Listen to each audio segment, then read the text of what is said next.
అది మునిగిపోయిన నావా.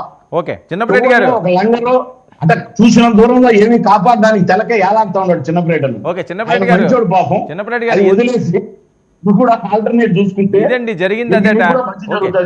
నాగేంద్ర గారు ఒక్క నిమిషం. చిన్నప్పటి గారు ఇది జరిగిందట, మీకు అర్థమైందా? జరిగింది ఇదట పిఠాపురంలో, మీకు అర్థమైందా? సార్ పీఠాపురంలో ఏది జరిగినా అజయ్ గారు తుడిచేసుకొని మమ్మల్ని అనలేదులే అనుకున్నా మాకేమీ నష్టం జరగలేదు. వైఎస్ఆర్ కాంగ్రెస్ పార్టీకి సంబంధం లేదు. ఊసుకున్నా తుడుచుకున్నా వారు మేము సర్దుకొని ఉంటామనంటే ఎస్ మంచిదే అని ఉండమనండి. 10 సంవత్సరాలు పార్టీని గెలిపించానని పవన్ కళ్యాణ్ గారు అన్నా నిజంగానే గెలిపించినారని వాళ్ళు భావించినా ఎలా ఉన్నా మాకు సంబంధం లేదు.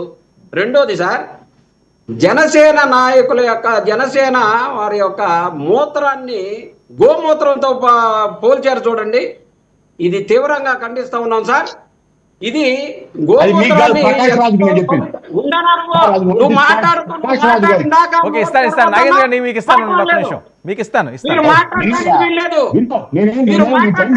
ప్రకాష్ రాజ్ గురించి చిన్నపిల్లల గురించి కాదు.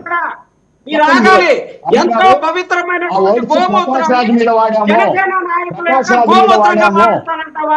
కావాలంటే నువ్వు క్షమాపణ చెప్పాలా?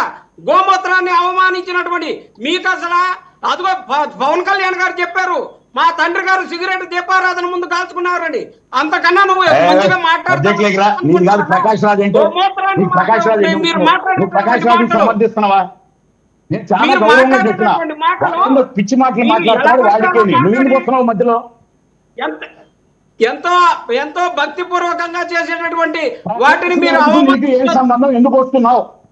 నేను అనేది ప్రకాష్ రాజును ఎంతో మాట్లాడతావు. కావాలంటే రికార్డు తీసుకొని చూడ. మనం నాకు చిన్నప్పుడు ఏంటంటే చాలా గౌరవం ఉంది. నేను ప్రకాష్ రాజును మాట్లాడినా. ఎవరిని మాట్లాడినా గోమూత్రాన్ని అవమానించేవాడు కదా చెప్తుంది. నేను ప్రకాష్ రాజ్ మాట ఎత్తలా. గోమూత్రాన్ని అవమానించినందుకు నేను మాట్లాడుతా ఉన్నా. అంటే గోమూత్రాన్ని అవమానించలా. మా జన సైనికులతో ప్రక్షాళన చేపిస్తామా? మళ్ళీ గౌరవం ఉంది మీ మీద. కానీ ఈ రోజు క్షమాపణ సమాధిగాడిని ప్రకాష్ రాజు బూట్ను ప్రకాష్ రాజు గదవను జన సైనికుల మూత్రంతో ప్రక్షాళన చేపిస్తా. I stand my words. Varma గారు మాట్లాడాల, కానీ నా సమయాన్ని మాత్రం మాట్లాడండి. మీకు సమయం ఇస్తాను, మీరు మాట్లాడండి. వాళ్ళకి ఎంత గౌరవం ఇచ్చామో వాళ్ళు కూడా మా